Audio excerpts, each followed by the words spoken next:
అనేది ఎవరు ఫోన్ చేసి పిలవలేదు. ఏ ఎమ్మెల్యేకి కూడా సీఎం రేవంత్ రెడ్డి గారి పైన ఇష్టం వచ్చినట్టు మాట్లాడినారని చెప్పి ఎమ్మెల్యేలు ఎవరైతే ఆ రోజు అవైలబుల్ ఉన్నారో హైదరాబాద్లో వాళ్ళంతా వాళ్ళే, మళ్ళీ చెప్తున్నాను ఎందుకంటే కావాలని ఎమ్మెల్యేలకు ఫోన్లు వచ్చినాయి, వాళ్ళకి ఏమైనా ఫైల్ ఉంటే క్లియర్ చేస్తారు, మీరు ప్రెస్ మీట్ పెట్టమని చెప్పి కూడా కొన్ని పేపర్లు రాసినాయి. అది కరెక్ట్ కాదు. ఎమ్మెల్యేలు వాళ్ళే సీఎం గారి పైన మాట్లాడిందని చెప్పి వాళ్ళు వెళ్ళి అక్కడ ప్రెస్ మీట్ పెట్టింది తప్ప ఎవ్వరు ఫోన్ చేసి రండి అని చెప్పి చెప్పలేదు. గురించి కాదు. నేను ఎప్పుడైనా కానీ మహిళలని గౌరవిస్తాను. నేను మహిళల పైన ఎప్పుడు నేను ప్రెస్ మీట్ పెట్టను.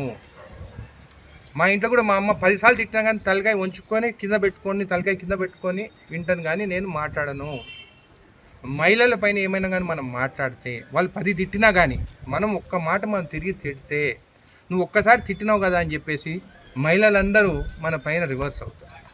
మహిళలు వాళ్ళు కన్నీరు పెట్టుకొని ఒక్క చుక్క కానీ భూమిపైన పడితే ఆ చుక్క సునామీ అయ్యి ఆ సునామీలో మనం కొట్టుకుపోతాం. కాబట్టి నేను ఎప్పుడైనా కానీ మహిళల పైన నేను ఎప్పుడు ప్రెస్ మీట్ పెట్టను. వాళ్ళు తిడితే నేను అక్షంతలుగా తీసుకుంటాను, కానీ నేను ఏమీ అనను. మీరు చూస్తే సీఎం రేవంత్ రెడ్డి గారు వచ్చిన తర్వాత ఒకటే మాట చెప్తున్నారు, ఆ విషయం పైన ఎవరు మాట్లాడొద్దు, కొండా సురేఖ గారి ఇష్యూ పైన ఎవరు మాట్లాడద్దు. ఎందుకంటే క్రమశిక్షణ కమిటీ వాళ్ళు ఆల్రెడీ వారు ఎంక్వైరీ చేసి వాళ్ళు ఏందనేది కూడా రిపోర్ట్ ఇచ్చినారు. కాబట్టి ఏఐసిసి నిర్ణయం కానీ పిసిసి ప్రెసిడెంట్ నిర్ణయం కానీ మా సీఎం గారి నిర్ణయం కానీ ఏది ఉన్నా కానీ దానికి మేము కట్టుబడి ఉంటాం. అంటే మీరు ఇప్పుడు కొండా సురేఖ గారికి బాసటగా నిలబడుతున్నారా?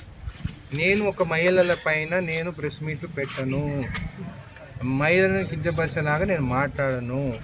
ఎవరు తప్పు చేసేది అనేది దేవుడు చూస్తున్నారు. ఆల్రెడీ క్రమశిక్షణ కమిటీ వాళ్ళ నివేదిక ఇచ్చినారు. దానిపైన ఏది చర్యలు తీసుకున్నా కానీ దానికి కట్టుబడి పట్టుకొని ఫోను ఫైళ్ళు తీసుకోపోతే జడ్చల గురించే వెళ్తాను. ఉదండపూర్ కానీ రోడ్లు ప్రాజెక్టు కానీ దేనికైనా కానీ ఇది తప్పు. ఫైళ్ళు తీసుకురండి మేము క్లియర్ చేస్తాం అనేది మాత్రం తప్పు. మా సీఎం రేవంత్ రెడ్డి గారు అంత దిగజారిపోడు. ఆయన ఏమి ఫైళ్ళు తీసుకుని చేస్తానన్నారు స్వతంత్రంగా. ఆ ఎమ్మెల్యేలందరూ వాళ్ళు పోయి ప్రెస్ మీట్ పెట్టినారు. అక్కడ ఏమున్నాయి ఫైళ్ళు చేసుకునేదానికి? ఆల్రెడీ బీఆర్ఎస్ గవర్నమెంట్ ఎంత నాశనం చేయాలో చేసేసినారు. ఇంకేమున్నాయి అక్కడ ఫైళ్ళు చేసుకునేదానికి? మీ దగ్గర ఏమైనా ఫైల్ ఉంటే తీసుకుని నేనే మీకు క్లియర్ చేపించి ఇస్తాను, ఏమైనా జెన్యూన్ ఫైల్స్ ఉంటే రూపాయి లేకుండా. చిన్నారెడ్డి గారిది కూడా అది నాకు తెలియదు.